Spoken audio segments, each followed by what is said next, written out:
We met in a city that didn't belong to either of us. I was there for a few days. You were there by chance. A cafe near the river, soft music, late afternoon light. You asked if the seat was free. I said yes. We talked about simple things, where we were from, why we were there. Nothing special. And yet, everything felt different. Your laugh stayed with me, even after you left the table. When we stood up, I thought that was it. Just another stranger in another city. But outside, you turned back. Coffee again tomorrow, you asked? I smiled. Yes, I said. Tomorrow. The next morning, the city felt warmer.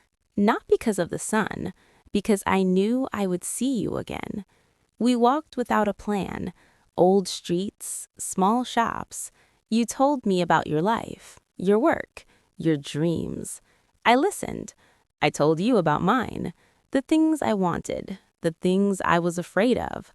Time moved strangely. Hours felt like minutes.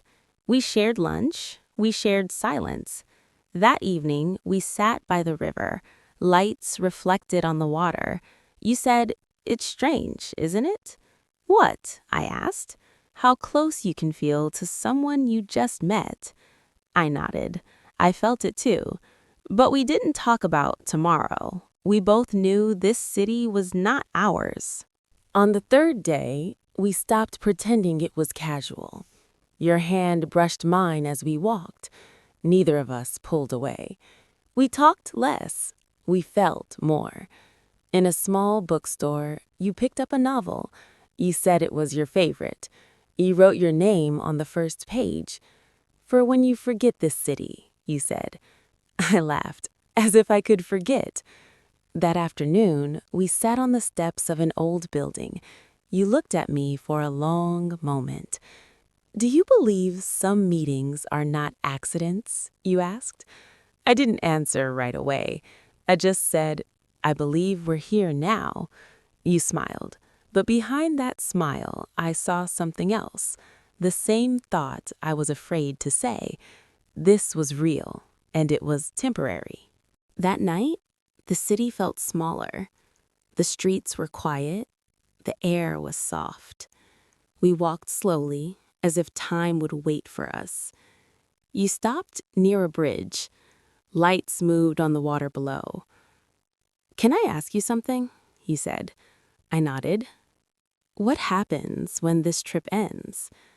The question stayed between us. I looked at the city, at the lights, at you. "I don't know," I said honestly. Neither did you.